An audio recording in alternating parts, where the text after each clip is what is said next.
suñu mbokk ñi sant film Actu 221 ñoo ngi nuyu ñëpp di ziar ñëpp di baalu ñëpp ak di ñaanal ñëpp jàmm aussi ak tawfeex ak taysiir di ñaan élection yi ñu dugg aussi yàlla nañ ci dugg ak jàmm yàlla nañ ci génn ak jàmm tey nag mooy seen 4e numéro ci émission xam sa leader ñu war a dalal ki nga xam ne mooy le docteur Bakary Sarr candidat Yewwi Askan Wi Fimela ñu koy bàyyi ma présenté wu balaa ñuy commencé émission bi ñoo ngi ñaan ñëpp aussi ñu abonné aimé docteur salaamaaleykum.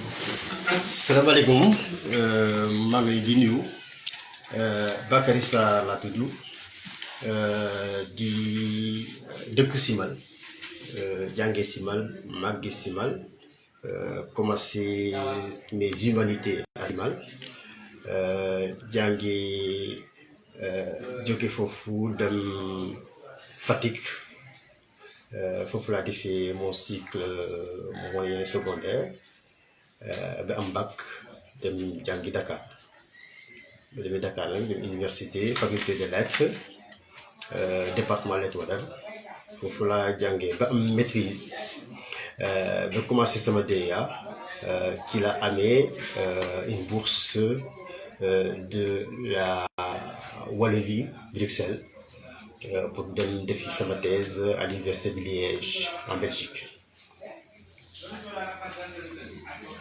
Oui, sans pour autant oublier, Dr Bakary Sarr, c'est un enseignant-chercheur à l'université Cheikh Anta Diop de Dakar et membre du MOCAM. Lan mooy MOCAM? MOCAM c'est le mouvement des cadres patriotiques. Ok, mouvement des cadres patriotiques. Ok, voilà. Donc, c'est une première question mooy que. Le PASTEF, le mouvement des cadres patriotiques. Ok, voilà, ok. Bonne motivation nga am qu'est-ce qui t'a poussé réellement nga ñëw posé wu candidat à la mairie de Fimela parce que am na ñuy wax ne waa comment dire waa coalition Yewwi Askan Wi dañoo am lu ki ñu teg en tête moo tax ñu teg la parce que yow aussi dans la commune on te connaît pas voilà on vous connaît pas autant pour moi ñu bëggoon xam quelles sont les ambitions réelles qui vous a poussé nga ñëw doon candidat à la commune de Fimela. Jaajëf ñi wax ne on te connaît pas. xëy na si les toutes dernières générations ñoo ma xamul ndax ñoom bu ñuy yegg si j'étais déjà à l'international mais balaa ma dem dans l'international même dans les va-et-vient j'étais déjà dans le social déjà en 2002-2003 la bibliothèque d'école bi ñuy jëkk a def fii si commune Fimela man maa ko def Simal bibliothèque boobu je me suis investi dem en France en Bretagne pendant plusieurs mois j'ai organisé des courses de fond j'ai organisé des quêtes dans les écoles j'ai organisé des quêtes avec une amie française j'ai organisé des quêtes dans toute la Bretagne pour rassembler du matériel à la fois documentaire et du matériel pour l'école sol ko ci ñaari conteneur mu wàcc fële Simal toutes les écoles de la commune de Fimela ba Mar toutes les écoles de la commune de Fimela école bu ci nekk am na ci y a même du matériel des vélos et autres élèves yi lañ ko distribuer gratuitement donc kooku c'est un acte premier. Deuxièmement man j'ai été investi comme candidat aussi pour diriger l'association Kanguel de Simal, qui est la plus grande association sportive de Simal. Je l'ai dirigée pendant des années.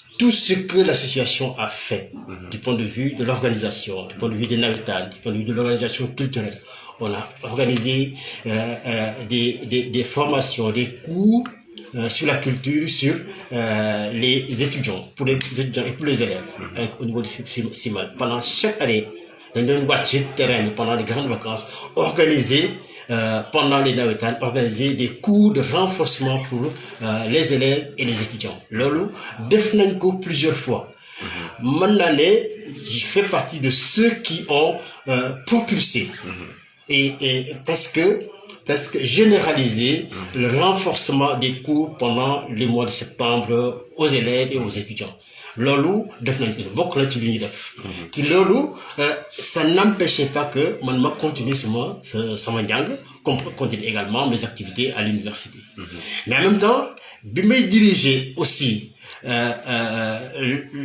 la section EBAD lettres Ebad Sesti de la faculté de lettres dama doon wàcc régulièrement dans mes activités syndicalistes dama doon wàcc régulièrement di informer donc ñi wax ne on vous connaît pas fekk ma leen jiitu ci terrain bi ma leen ëpp expérience ci terrain mais dans la discrétion. mais affaire bi du expérience kese.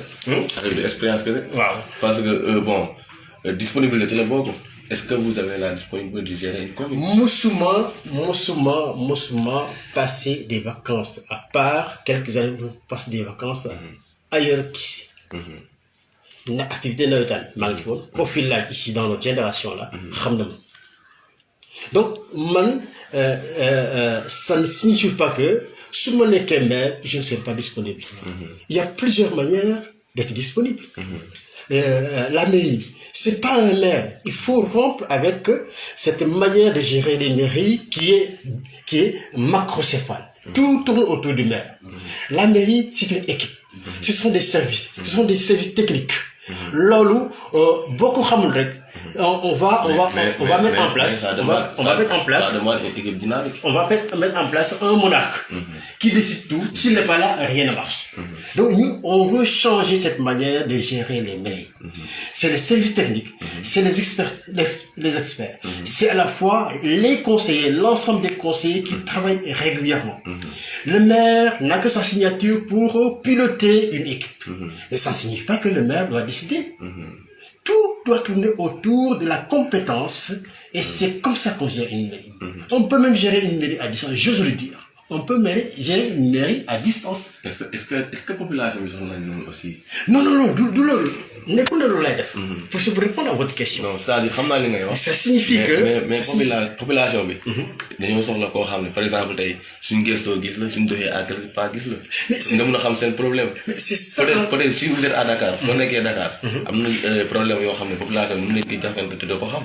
Non, le maire n'est pas obligé d'être du lundi au samedi au dimanche dans la mairie. Parce que la manière de gérer une mairie, c'est à la fois des délégations de signature, c'est à la fois une coordination du maire, c'est aussi, le maire peut être tout le temps sur le terrain, sans être à la mairie. Donc aussi, ça fait partie de notre programme. C'est-à-dire, ne pas rester dans le bureau du maire, aller vers les populations. C'est parce qu'on a senti que les populations ont besoin d'être accompagnées. Loolu mooy tax dugal toute l'équipe qui est là loolu mooy tax dugal dugg ci affaire c'est une conscience citoyenne c'est pas un acte politique c'est une conscience citoyenne moo tax ñu dugg ci langue politique pour changer la manière de gérer la mairie changer la manière de piloter les municipalités loolu moo manqué problème yëpp c'est ça. C'est pas parce que le maire est là chaque fois 1 2 3 lamb tout le monde mu dem joxe 500 000 1 2 3 ngeen dem yëm jox non c'est pas ça xaalis bi ngay joxe dans l'événementiel investir ko pour que les populations vivent mieux dans le cadre pour que les populations mën a jënd di jaay encadrer et mettre un cadre juridique un cadre communal pour que nit ñi mën a jaay mais le cas social tout le monde forcément da ngay dem yóbbu xaalis. Non, il faut changer. parce que fii soo fi nekkee maire aussi. mënoo daw loolu. quel que soit les choses dina la andi ay parrain. waaw loolu sax muy ci. mais li ñuy gis actuellement. Un agenda permanent. maire bi soo ko déggul ci ngente yaa ngi ko dégg je ne veux pas dénigrer Karim Sène. mais c'est général presque partout au Sénégal. maire bi soo ko déggul ci ngente dégg nga ci lamb mais. Il faudrait discuter avec les responsables. Gisee ñi organiser lamb yi ñi yore agenda culturel. Il faut aller vers eux discuter ak ñoom ne leen d'accord le maire peut faire un geste social dans ce sens-là. Mais en même temps am na noo xam ne nañ ko organiser. Parce que ku organiser lamb rek y a une structure. mais loolu il est patriote la. tous les maires noonu la ñuy def. may ma terminer rek. ok voilà may ma terminer rek. gis nga. boo waxtaanee ak population les structures. ne leen man xaalis bi yéen a ko. gis nga li may jël di ko dugal ci làmb. du sama xaalis maire 300 000 francs la am. du sama xaalis kon xaalisu maire bi la. kon xaalisu maire bi war nañ mën a toog ak population yi dem ci village bi dem Simal dem Fimela ne leen la structure ne leen gis nga xaalis bi yi 500 000 au lieu que may dugal ci kii ma koy dugal ma leen ko jox ah mais mun naa jël 100 000 jox leen ko mais li ci des nañu organiser pour seen cadre fi ngeen di defaree tëggee lamb fi ngeen di togg fi ngeen di defee épanouissement sport bi ñu dugal ko foofu mais loolu doo waxtaanee population yi ils vont être d'accord ñeen d'accord parce que ci ñoom la donc mënu jël chaque fois boo jëlee les villages Fimela war a mun organiser cinq mbapat balaa ñuy ñëw foofu loolu soo ko je termine rek sama ngi Fimela organiser 5 mbapat ku nekk bëgg laa tuddee nga dem Simal ñaata 4 mbapat nga dem feneen mais dans toute la semaine pendant 1 mois pendant 2 mois mais tu vas pouvoir dépenser presque 2 millions alors que jeunes yaa ngi nii tu peux le mettre dans le numérique jeunes yi liggéey sans bouger. Tu peux former les jeunes, ils ont besoin de ça. Tu peux former les femmes. Tu peux organiser le cadre environnemental pour que la population soit à l'aise dans le confort, mais également soit sécurisée en termes de prévision et de dépenses. Le lieu waxtaane la. Da ngay waxtaane ak population. Donc, dès les premiers mois, il faut aller vers la population, expliquer ce programme d'abord, ensuite discuter déglu leen ne leen nii laa bëgg ñu doxale seen xaalis la yéen a ko moom. li may def ci lamb ji ak dans l'événementiel nañ ko waxtaanee ñu xool loo xamante ni mën naa ko ciy def mais leneen ñu xool fi ñu koy def. noonu la ñu bëgg a doxalee affaire yi. pour que ñu bañ a dire 1 2 3 rek mais joxe na 1 million. mais joxe na 500 000. mais joxe na 200 000. et ça continue de manière permanente. mais est-ce que loolu du système politique est-ce que fii ku ñu tuddee aussi nga delloo leen seen i parrain. est-ce que loolu yaa du la indi faiblesse du côté politique. non du faiblesse. non faiblesse la. du faiblesse par exemple tey. du faiblesse population yi loolu lañ dem ba gëm. loolu pour nga changer mentalité yooyu noonu ça ne sera pas du tout facile. mais justement dañu war a changer beaucoup de choses. parce que vous prenez le changement. su ma ko daanee waaye yow askan wi ñu prenez pour le changement. un changement radical. waaw mais loolu du nekkul loo xam ne da ngay xëy te rek liggéey ko mais ça demande du temps dafa laaj temps. mais justement je suis d'accord avec toi. On ne peut pas changer une mentalité 1 semaine 2 semaines 2 mois. raison pour laquelle on commence par du côté social comme li nga ko waxee léegi. Il y a des années passées, il y a des camions de bagages à faire. Mais pourquoi pas aussi nous continuons de 2003 à 2022. Est-ce que tu as un docteur Bakary Sarr fil à déco ou déco? Non. Alors, il y a plusieurs choses. Sur le social, ça fait partie de notre environnement culturel. Boo dimbalee ci nit ki publiquement am na foo ko mën a dimbale kenn du ko yëg ça c'est un donc ça c'est l'environnement culturel et social. Deuxièmement mairie dañ koy voter budget. Toutes les mairies ont un budget social. mais loolu day fekk ñu voté ko nit ñi xam ko population yi xam ko conseil yi xam ko lii ci social la ba xam nga loolu population yi buñ ko xamee di discuter ko kenn du ko remettre en cause. Est-ce que le bilan du maire sortant et ses réalisations? Mais le maire sortant il faut publier ça. Il faut que mais am nañu ko def sur la table par exemple le docteur Samba Faye moom jot na ko. moo xam ni mu def ba jot ko. mais il n'a pas publié ça. non moo xam ni mu def ba jot ko. j'ai pas essayé. dama jàpp ne boo nekkee maire à la fin de chaque année. tu publies le budget. Faites dans tous les villages, les 16 villages, et les associations qui sont là, acteurs de développement, ñi nekk en tampon avec la population. nga jox leen budget bi dem leen expliquer aux populations liñ ma dénkoon lii laa ci def lii moo des. loolu c'est comme ça, c'est la transparence publique. Ça ne s'arrête pas de le conseiller. Ensuite, le fait que ça a changé cette année, le fait que c'est un suffrage universel, population yi dañuy gën a dugg dans la cogestion du budget municipal. Donc loolu l'erreur n'est plus perdue. Aucune forme de non-transparence n'est plus permise. Mais maire bi dafa publier le budget à la fin de chaque année. En version papier comme en version numérique.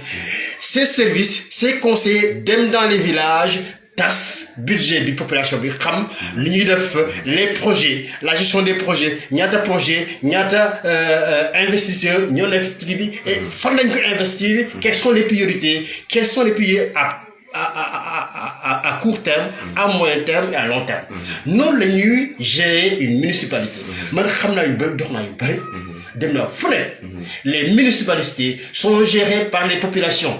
Le maire ou un conseiller n'a pas le droit de dépenser un seul franc. Bon, de mes restaurants, ça, moi, invite là. Je suis obligé de justifier à une de me demander la souche, de me déposer quoi. Il faut que je justifie quoi. Parce que on ne t'autorise pas à faire des excès de dépenses. C'est déjà arrivé ailleurs. Soit les voyages du président, soit les voyages du ministre, soit les voyages du maire, que on le prend en flagrant délit parce que de faire dépasser la marge budgétaire d'une autorisée. Donc lolo, il faut justifier tout. Parce que 300 000 francs, le reste, tu n'as pas le droit de mettre la main là-dessus. Dépense beau de frais, beaucoup là que ligne de vite voter comme budget. Donc on va justifier. Donc on va justifier ce que dépenser là, il y a fait. Donc, le maire n'a pas le droit de dépenser un seul franc qui n'entre pas dans sa marge budgétaire à lui. Donc, c'est une gestion dans la transparence, c'est également une gestion dans l'orthodoxie budgétaire. Beaucoup de faire, non seulement tu fais des économies, mais tu arrives également à travailler avec les populations dans la transparence pour projeter ce qui donc bon yéen ñëpp da ngeen ñëw donc yéen ñëpp yéen a bokk objectif yéen a bokk benn ambition c'est de bon Fimela nekk la meilleure commune du Sénégal mais pourquoi pas yow aussi un jour nga rapprocher le maire sortant est-ce que mos nga def loolu dem rapprocher le maire sortant proposer ko des projets ne ko soo doxalee nii la commune sera l'un parmi les meilleurs. avant may dugg ci politique ou c'est un projet. Qu'est-ce que vous voulez dire? Est-ce que mën naa ko def mos naa ko def avant ngay dugg ci politique comme li nga dogoon parce que vous êtes un enseignant chercheur. kaay ma wax la tey la koy wax. ñëpp dégg ko. monsieur le maire. sama xarit. politique boolewuñu. depuis 1983. daa ko wax ba ñëpp dégg ko. monsieur le maire dina ko dégg. su fekkee dama wax lu dul noonu. il va me corriger. depuis 1983 daa ko xam.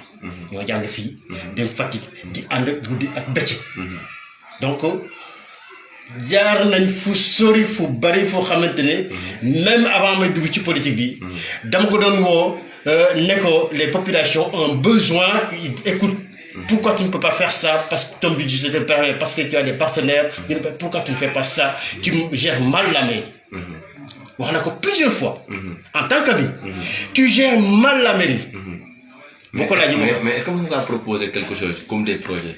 Mané, du yëpp la ñuy wax. Nit ki soo seq ak moom loo xamante ne seen diggante c'est une amitié. yëpp a nga ci biir. Tu peux tout lui dire. su ma duggoon dans son bureau. ñeme naa ko poñe. monsieur le maire. ñeme naa ko poñe. quand Simal ak Fimela bu ñuy jotee fii. xeex. bi may jógee Simal. di dem bureau. son papa kese laa tàgg. dina ko ma tàgg kenn wala ko tàggal je vais aller voir le maire. nii laa ko téye. dans son bureau. ma ne que Simal ak Fimela bu ñuy si arrive quoi que ce soit tu sois responsable. parce que tu n'as pas pris les mesures qu'il faut pour arrêter ça. Tu es le maire. C'est ta responsabilité historique d'arrêter ça et de faire en sorte que la paix revienne. Dans les projets également, je n'arrête pas de l'interpeller depuis des années sur la route de Simal. Il ne se passe pas un mois sans que mon woko n'est que arrête de tromper la population de Simal parce que tu ne dis pas la vérité. Beaucoup l'a dit moi là. Donc lolu dama ko doon def tout le temps. Beaucoup li tax mu soobu également. C'est parce que le maire ne m'a pas écouté. Il ne m'a pas écouté. Si moi, on n'en serait pas là. Parce que, dans le conseil, dans le noir, je ne regarde pas l'idole. L'idole parce que j'écoute les populations. donc loolu la. ci loolu laa doon dox ak moom. est-ce que mos ngaa jéem a essayer aussi. étant un enseignant chercheur un patriote mos ngaa jéem a wut ay projet pour l'art de Simal parce que la population aussi ils ont besoin de ça dañoo soxla loolu noonu. non déglu ma rek. l'art de Simal. c'est l'État qui peut. Tant que tu n'es pas maire, tu ne peux pas construire un partenariat qui puisse fonctionner. Parce que l'État fait tampon. Simal, la route de Simal, c'est toute une histoire de documents, de réunions, de rencontres. Simal, nous avons décidé. Il faut des Simal. Mais, comme ça doit passer par les projets de l'État, mais il faut faire le problème. Il faut faire le problème. Simal, les cadres de Simal ont tout fait. Bon, l'historique de la route, c'est très complexe. Je ne veux pas entrer dans les détails, mais c'est très très complexe. Ça fait des années, au plus haut niveau. Mais c'est l'État. Donc Lolo, ça relève des prérogatives du maire pour servir de tampon, servir de médiation pour que l'État accepte de Lolo. On s'engage, à faire ça. Parce que c'est pas compliqué. Le problème de la route de Simal, mais c'est pas compliqué. Marlotte est là, Marfako, Marsou est là, l'île de Mar est là. Pour désenclaver, c'est pas difficile. C'est pas difficile. Mais Lolo, c'est la mairie qui doit faire ça. C'est le travail de la mairie. Si la mairie ne peut pas obliger un partenaire à construire, mais il fait en sorte que le partenaire qui est là puisse entrer en connexion avec l'État pour financer. L'État fonctionne comme ça, par les financements internationaux. Ensuite, la paperasse, les signatures, le circuit administratif, ça c'est l'État. Et ça, un maire possible pour ça. Donc, Lolo, faut faire le c'est pas compliqué. Qu'est-ce que le problème que Mar a, le problème que Simal a, le problème que les autres ont, en termes d'électricité, en termes d'énergie, en termes d'eau, en termes de désenclavement, Lolo, c'est pas compliqué de régler ça. Mais c'est-à-dire le problème à la population aussi, si nous disons une affaire, vous les patriotes, par exemple, Yomi, dans la voiture sur le terrain, en ak ñom ci nakar bobu non récemment am nañu doon ñaxtu fi ci ndox mi affaire yoy non mais bobu yow aussi waccio sur le terrain dafa ben interview dafa ben live pour masaw len affaire bi nakaru lolu écoute li ma la wax moy que gis nga l'équipe là les Tidjane et autres amul benn manifestation bu ñu mën a def fii te ñun jokkoo ñu may leen c'est comme ça su ñu mënul déplacer wu ils sont là les Pape Mar les Lamine et autres ils sont tout le temps sur le terrain. Mes activités internationales m'ont pas toujours permis de descendre sur le terrain mais ils sont là sur le terrain et on est tout le temps en contact. Information dans le calendrier je suis dans le groupe. Pour l'énergie, pour l'eau, je suis dans le groupe. Et puis j'entre en contact avec eux. On discute du point de vue politique, du point de vue de notre position, mais du point de vue également de la localité pour que les prises de décision et les solutions à trouver puissent être consensuelles. Lolo, tout le temps dans le voilà, c'est ça. Bon, nous avons la réalisation du maire sortant. On a vu que film ko jëlé de 2014 à 2022. D'après vous, est-ce que le film l'a changé? Écoute, c'est une position à double sens. Le premier sens, moi que du point de vue de l'approche politique, je ne peux pas dire que les choses ont changé. Je ne peux pas dire que les choses ont changé. Parce que tout simplement, ma position politique, politique à équipe B, c'est parce que les choses n'ont pas changé. Je ne marche pas, c'est un problème de gouvernance. Dans un autre sens, les populations sont en activité. Les populations sont en activité. Les activités font circuler l'économie locale.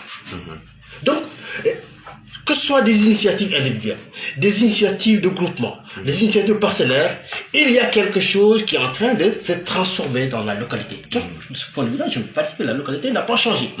Mais la localité aurait été plus loin que ça, beaucoup plus développée, si entre les activités individuelles, entre les acteurs de développement, les groupements, les ONG, les partenaires au développement et l'État, il y avait une corrélation pour faire en sorte que les choses soient plus visibles, que la commune soit plus vivable en termes de confort, en termes d'épanouissement économique, culturel ou socio-économique. Donc, ces deux sens-là, Motamane, dans un sens, ça ne marche pas parce que c'est mal géré. Dans un autre, la commune est une commune dynamique économiquement. Donc, Lolo, c'est un effort à faire pour organiser le cadre, pour faire en sorte que le dynamisme économique et social de la commune puisse être en connexion avec un cadre communal, un cadre législatif, un cadre municipal qui permet que toutes les initiatives puissent aboutir et donner le résultat, développer la commune. Mais on a vu que il a travaillé d'un côté. Parce que récemment, on a vu qu'il y a des villages. Dans les 16 villages de la commune, 2 villages qui ont été à mon courant, électrification. Comment dirais-je, nous avons dit dans la dès qu'il y a aussi amené Italie, sauf Samuel Diallo et Ndiaye. L'autre aussi, on a. Non, c'est moi, c'est un cas particulier. C'est un cas particulier. Nous avons une réalisation. Mais je ne défendrai pas le bilan du maire. Ah, non, je ne défends pas, mais voilà, mais on ne peut pas jeter le bébé avec l'eau du bain. On ne peut pas dire que le maire n'a rien fait. Ça serait de la mauvaise foi pour moi de le dire. Donc, mais si vous prenez le changement... Mais Fodem, le changement n'est jamais brutal. Il y a un passif qui est là. Il y a un point de départ, il y a quelque chose qui est là. On part de là pour changer, de point structurel ou qualitatif. Donc, Lolo, Benguele Méré également, c'est sur la base de ce qui est là. On ne peut pas l'ignorer. On ne peut pas gommer tout ça. Donc, il y a quelque chose qui est là. Mais la mairie doit être mieux gérée. La commune, du point de vue de ce secteur, doit être mieux gérée parce qu'il y a beaucoup de choses qui ne marchent pas. Pour te donner un exemple, le foncier est un scandale. Le foncier, c'est un scandale, la gestion foncière, la manière dont également l'activité touristique et culturelle fonctionne doit être encadrée. Elle n'est pas encadrée, ça part dans tous les sens, chacun fait ce qu'il veut et la mairie n'en tire pas les bénéfices pour investir social. Pour exemple, du point de vue touristique, pour organiser le secteur du tourisme, avec les gens qui arrivent, qui font du tourisme, en compagnie, en connexion avec le cadre culturel, ce qui se passe, l'agenda culturel, les pratiques, l'imaginaire culturel qui est là, la richesse socio-culturelle qui est là. Beaucoup exploité, organiser de sorte que tout touriste qui entre dans la zone puisse remettre une certaine somme, une taxe à la mairie, que ce soit la taxe arrivée, en mettant en réalité des bureaux d'accueil à Bissel, à Fimela, à Sambadia, de sorte que tout touriste qui met le pied dans la commune puisse donner une certaine somme sous forme de taxe que la mairie, la municipalité va rassembler du point de vue socio-culturel et touristique. Disons cette taxe-là, beaucoup de gens, c'est des millions et des millions. Organiser quoi et faire en sorte également, en connexion avec l'éducation, financer l'éducation à partir des retombées de la taxe touristique et la taxe sociale de circulation. Beaucoup de faire. Il arrive un moment où les élèves, les parents d'autres sur le payer des fournitures pour les élèves. Ça peut financer tous les éducations. Il y a des gens qui disent que le maire des jaay sous film là jaay na ko tubaab bi mais de toute façon en tout cas est-ce qu'un maire mën na jaay suuf moomul. Écoute, dama wax sànq la manière dont le foncier est géré à Fimela, c'est un scandale. Sur le continent, également dans la partie aquatique. L'île de Mar, en tout. Presque plus de 300 pontons. génnee nañ ko sur la mer. te yooyu ay borom alal la. c'est des privés qui sont là, qui s'installent, qui exploitent, qui font, qui s'épanouissent, qui investissent et dara warul leen parce que dans la RSE, la responsabilité sociétale de l'entreprise. Dara warul leen. Donc commune bi dafa organiser wu pour que ñooñu mu sas leen benn taxe boo xamante ne dafay prélever chaque mois à celui qui met un ponton quelque part, à celui qui investit du point de vue privé dans le tourisme ou dans le secteur qui investit, disons-le comme ça, mu sas leen taxe boo xamante ne chaque fin du mois loolu yëpp lañ koy rassembler. Mais loolu yëpp loolu rek kese mën na financer tout ce dont la mairie a besoin. wax ma la toog. En plus, la mairie doit s'appuyer également sur un partenariat international, national et international équitable. Équitable, ça signifie que on n'est plus dans le format, oui, il a de l'argent. Il a de l'argent. Et il fait de l'humanitaire. Il vient donner de l'argent. Ensuite, il te dit, je prends ça, je prends ça, je prends ça. Ça, c'est un partenariat colonial. Nous, on veut un partenariat équitable. Un partenariat décolonial, décolonialisé. Décolonialisé. Pour que on puisse respecter les populations. Pour que la commune puisse savoir que je suis assis sur l'or. J'ai de l'or. Je n'ai pas le brader. Sous prétexte que un investisseur est là, un partenaire est là, am na xaalis. Non. Il faut revoir tout ce partenariat. Faire en sorte que sur la table, nga am fulla ak fayda, nekk xam naa li ma yor, li mu am. xam naa ko xam naa valeur am xam naa ne bëgg nga investir mais on va travailler comme ça pour que man du ma ci perte yow doo ci perte su fekkee investisseur la su fekkee ne c'est un partenaire humanitaire la il faut que le cadre soit clair ñu xam ne c'est de la philanthropie mais de la philanthropie positive mu bañ a nekk loo xamante ne dama lay joxe fii pour contourner jël lële wala dama laa yërëm dama lay dimbale non on n'a pas besoin de ça que ñu yërëm soxlawuñu ko parce que xam lu ñu yor ça ne fonctionne plus comme ça le monde ne fonctionne plus comme ça donc il faut changer le format la philosophie du partenariat. On a traversé 50 ans, 70 ans, plus de partenariats internationaux durant lesquels le Sénégal, les mairies, les partenaires ont voulu regarder les choses dans un sens unilatéral. Nul, ça va dans ce sens. Ensuite, nous, on impose dans une sorte de relation, de rapport vertical. Une verticalité qui fait que on reçoit. Non! On ne tend pas la main. On s'assoit, on se regarde dans les yeux, dans un cadre clair, et ça ne déborde pas. Tu ne pourras pas dire que yo mal appelé li. Donc, lolo, la bëgg instaurer au niveau de la municipalité pour changer un peu la manière de faire fonctionner le partenariat international. Mais également le partenariat national est là aussi. Il y a également des représentations, des manières de gérer qui font que les mairies, les municipalités n'ont plus le droit de faiblir parce qu'il y a un investisseur, parce qu'il a des millions, et donc on l'invite et il va nous écraser dans la manière de négocier. Non, c'est fini tout ça. C'est fini. Donc, si une équipe B, amener des gens, des compétents, en full à tous les domaines.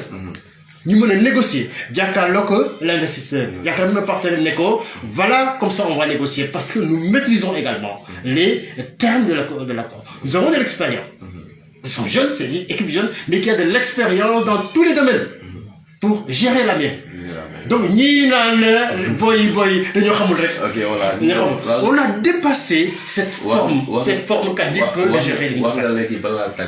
Est-ce que fait impôt? Est-ce que c'est l'obligation? Oui, absolument. Est-ce que c'est l'obligation? Absolument, c'est parce que les populations, excusez-moi, les populations, on ne prend pas le temps d'expliquer aux populations que impôt qui dans la vie d'une nation, dans la vie d'une commune, c'est obligatoire. Comme tax ni mëna fay impôt mo fi nekkul. Par exemple, borom sareti nek falé di xey bu bangol liggéey mo fay impôt. Borom auto bi xey nek falé ba su bangol amul lu mu yobu këm bu défense du fay impôt.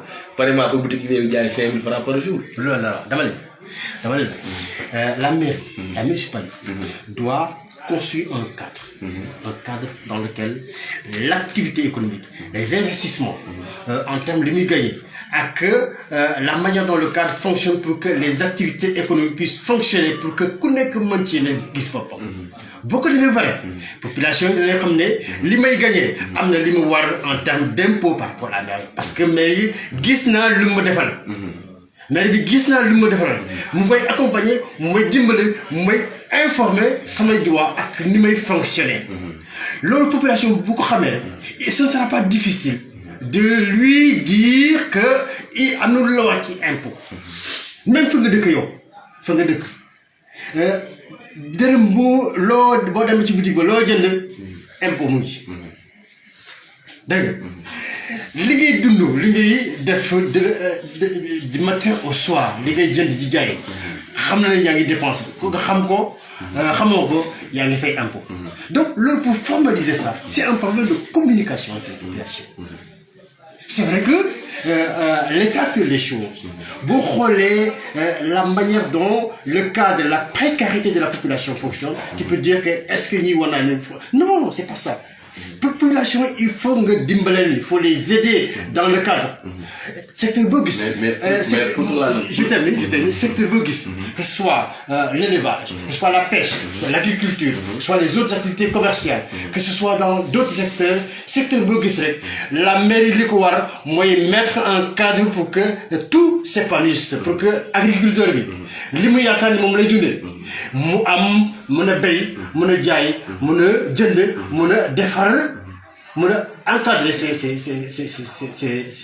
enfants à l'école mën leen fayal donc kooku un pouvoir économique la bés bu mairie bi taxaw bi pouvoir économique des populations yokku impôt bi mi ngi noonu qui explique ça aux populations que cadre bi moom la installé yéen ñi ngi liggéey am na ci li ngeen liggéey as tuuti li ngeen gagné am na lu leen war ci fay impôt. Donc loolu problème communication là mais mënoo jékki-jékki tu disparais. Les populations se sentent seules.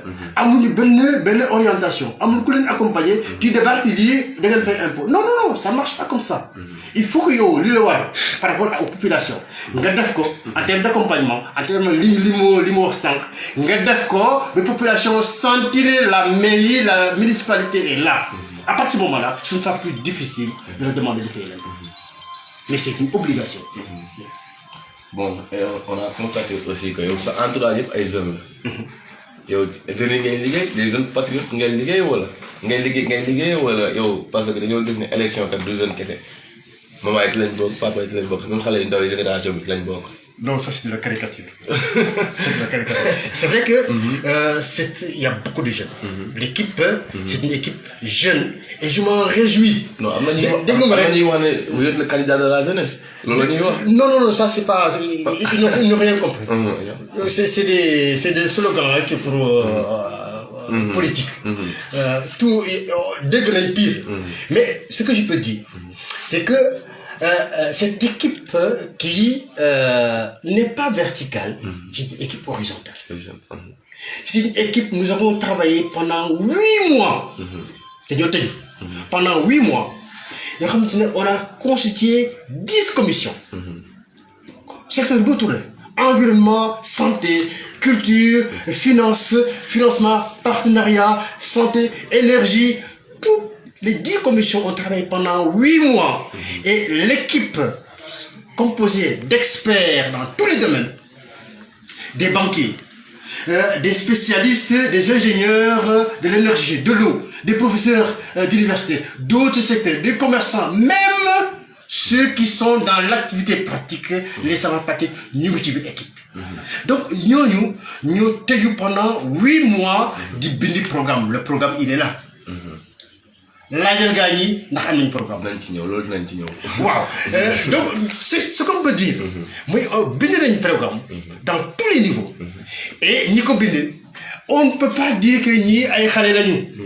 parce que c'est le savoir. c'est la compétence c'est l'expertise dans leur domaine. loolu li ñuy gis c'est pas cela. c'est l'expertise qui est là. ñoo toog bind toog programme bi. C'est ça qui est important. Ensuite, avec une écoute attentive aux populations. Parce que pendant toute la période du programme, les gens sont descendus sur le terrain. Dans tous les secteurs, la population, ils ont tiré parti du savoir des populations. Parce que la population, ils ont une affaire. Population, ils ont une affaire. Ils ont récupérer. À partir également de leur aspiration fondamentale.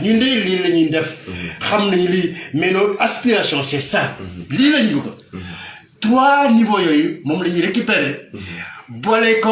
L'expertise qui est dans l'équipe, programme. Donc, c'est un programme à plusieurs niveaux, dans tous les secteurs. Pour maintenir, nous développer une communauté. Là, il faut, pendant 8 mois. Le pratiquement, c'est une déclaration de candidature parce qu'on a privilégié d'abord un programme bien clair avant de voir après nous candidature. Voilà. Donc, la question de la jeunesse de l'équipe, je m'en réjouis. C'est une équipe jeune, mais compétente, qui connaît ses missions et qui a une conscience historique citoyenne très très forte. Une conscience citoyenne très forte. C'est pas des jeunes qui regardent le commune et qui nous disent, c'est un déclic. Ils ont dit, non, c'est fini. On ne peut plus continuer à laisser gérer d'autres communes de cette manière. Donc ils sont impliqués.